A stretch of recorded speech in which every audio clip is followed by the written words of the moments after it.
even talk about some of the highlights of his time within this organization. But that's simply what it's not all about. What this introduction is about is acknowledging the benefits of this organization has on its members. It's about premier leadership. It's about personal growth. And above all, it's about career success. Now, what we want you to do is think about this.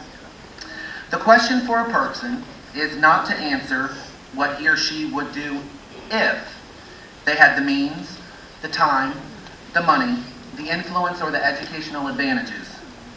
The true question is, what will each person do with what they already have? By living the Delaware FFA state theme, living in 3D, your state president utilized his strengths to lead the organization in a positive direction. There is no doubt about this young man's future as he lives and breathes passion in every aspect of his life. He made it a priority to share that important dedication, determination, and direction with the FFA members of this state. And we are proud to be able to introduce him for his retiring address entitled, Lose Yourself. FFA members and guests, please, your 2011-2012 State FFA President, Mr. Ben Summer.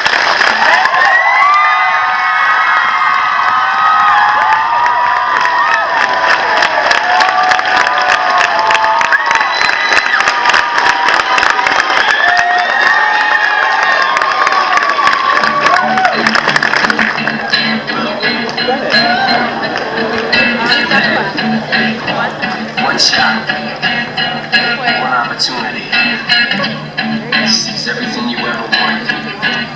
1 moment. Did you capture? Just let it slip. 10 years ago, I was a soldier. No, I was the soldier. I was a hero, and I was running through the jungles of... Wait a minute, no, actually, I was on another planet. And I was fighting creatures that I've never seen before. I was jumping in and out of spaceships. Everything was loud around me, and I had my best friend next to me, protecting our own troops. We were the best team. We were unstoppable. And then finally, we won! Wait, no. First, we had to finish off the control tower. So I stormed up the tower, took aim, and kaboom! I had saved the world. Nuh-uh, I saved the world. You got to save the world last time. It's my turn this time. As my best friend and I argued who would be the big hero that time, the alien planet we were on turned back into the farm. All of the spaceships that we were jumping out of, they turned back into barns. And all of the alien creatures we were fighting turned back into birds, squirrels, or other critters that were around us. Do you remember back then? Back years ago, when you could take the most ordinary places and turn them into worlds no one's ever seen before. When you could think of something so creative out of basically nothing and be entertained for hours. You would lose yourself in your creativity. When we grew up, it was time to start taking things seriously. To stop playing and to think before you step. But a lot of times when we do that, we lose that sense of imagination. We get rid of that habit of losing ourselves to our creativity. Our vision becomes limited, and we become afraid. I want to tell you about the scariest moment of my life.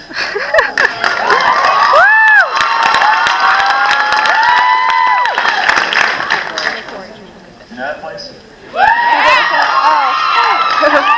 See, ever since I was 11 years old, I've been going to the same summer camp every year. And part of this camp's tradition is to tell a super scary ghost story on Thursday nights. Well, this particular year, my first year, the counselors decided that they wanted to take that story to the next level. And my friends and I, being first years, became the target. Joy. So I was having so much fun at camp, up until that Thursday night. Midnight. Power went out. Pitch black. You could hear footsteps coming from over there. You could hear another cabin screaming from across the way. And they were coming up to the screens next to the bed you were laying on and whispering in creepy voices. Hello, Ben. And me being 11 years old, I'm coming for you. That's okay, you have to. All of my friends were crying, except for me. But that's because my stomach was turning so bad I threw up. Seriously, if you think I even blinked for the rest of that night, then you obviously didn't know me as an 11-year-old. Next morning, I swore there was no way I was ever going to go back to that camp. My parents were crazy if they were going to subject me to ghosts ever again. I've been a returning camper every year since that fateful night. That's almost a decade of memories, great times, and meeting some of the greatest friends that I have. If my story ended with that decision not to go back, I could kiss all that goodbye. Luckily, my cousin got to me before my mind did. She said, Ben, don't worry about it. There's just a bunch of jerks. It was just a stupid ghost story anyway. Of course, I was like, I wasn't even that scared. It was just a ghost story, right? She assured me yes, and that after the final bonfire, I'd never want to leave that place. Thinking makes things easier. Thinking makes things reasonable. Thinking blinds us. We're so busy conjuring up reasons why we should be afraid or why we should quit instead of seeing the reasons why we shouldn't. Why not? Why not go after that sport that we've always wanted to? Why not go up to that new kid in our chapter and introduce ourselves? Why not try and be the best? I was about to let one painful experience stop me, but I realized that fear has its limits when vision does not. Some people call that type of vision perseverance. Others tend to call it courage. But what is courage? Well, in the words of the Honorable Army Ranger Jeff Struecker, courage is not being fearless. It's what you do while you're afraid. Raise your hand as high as you can if you've ever seen the movie Black Hawk Down. Yeah, it was. Well, in history, that day was called the Day of Rangers because it's based off a true story.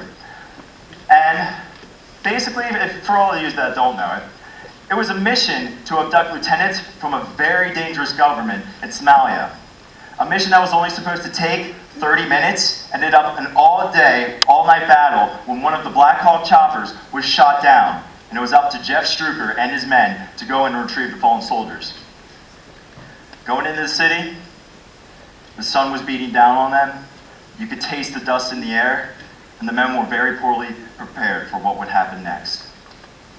A bullet fired from a nearby building came whizzing through the air and struck down one of Jeff's men. At that moment, the city erupted in chaos. Everything was loud. They were screaming everywhere. And the only thing you could hear, louder than your heartbeat beating, was the sound of the bullets hitting the side of their armored Humvee.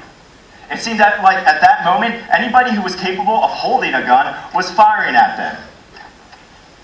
With the hell of hatred at their feet, the men pursued forward and made it out of the city. That is, to hear that they had to go back.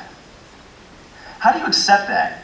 You are now safe and have survived a fear that hardly anyone has or ever should have to experience. And you're told that you have to go experience it again.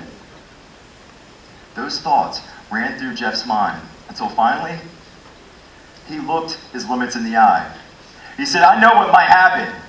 I know what's at stake. And if it takes my life tonight, then fine. But I am going to try. With faith and strength, Jeff and his men ventured back into the city and saved many lives of American soldiers that day. Not one more of his men died. Everyone has a vision that helps pursue them forward, inspires them like Jeff's did. Can you see yourself having the ability not only to realize your obstacles, but burst through them without even thinking? That's what it means to lose yourself. For me, that vision is the beach. I don't know what it is about the beach, but I can't be mad there. Whether it's having the sun warming you, sticking your feet in sand and letting the water splash them, but then you gotta go away because it's a little colder than you thought it was. Whether it's burning your friends so far in the sand that only their head sticks above, or running into the waves, jumping the oncoming ones. Or whether it's looking out into the setting sun at the end of the day and seeing the rays of orange and red reflect over the vast ocean. It's mesmerizing, and you can't help but lose yourself in it. What we don't realize is that the beach is just like any other place in the world. I mean, what is the beach other than a long stretch of desert next to a bunch of water you can't even drink? But do we ever look at it that way? No, because we're so busy letting our imagination, creativity, and ideas run wild. Imagine if you did that every day in absolutely everything that you do. Your life would become the beach. The gritty sands would turn into castles. The freezing waters would turn into waves that wash you off your feet. And at the end of the day, looking out over the sunset, the endless opportunities, no limit to the possibilities. And the only thing that is certain is that there is a bright future ahead of you. FFA members, find that vision. Let it consume your weaknesses. Let it consume your doubts. And let it consume your fears. Because when you realize that fear has and always will be your only obstacle in life, you become unstoppable. Lose yourself and move forward. Unleash your potential into the world. And soon you'll see that just like when you were a child, the ordinary will become extraordinary. FFA members, advisors, and guests, there are two things that you can do in life. Live to survive or live to thrive. So push your limits, fear nothing, and watch your ambitions become reality. FFA members, you need to lose yourself.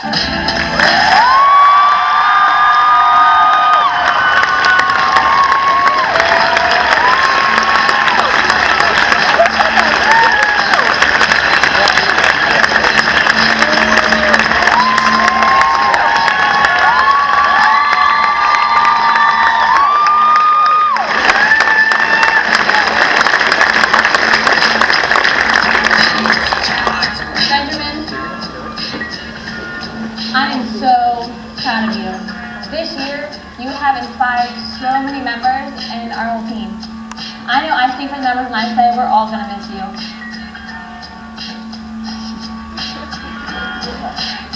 It gives me great pleasure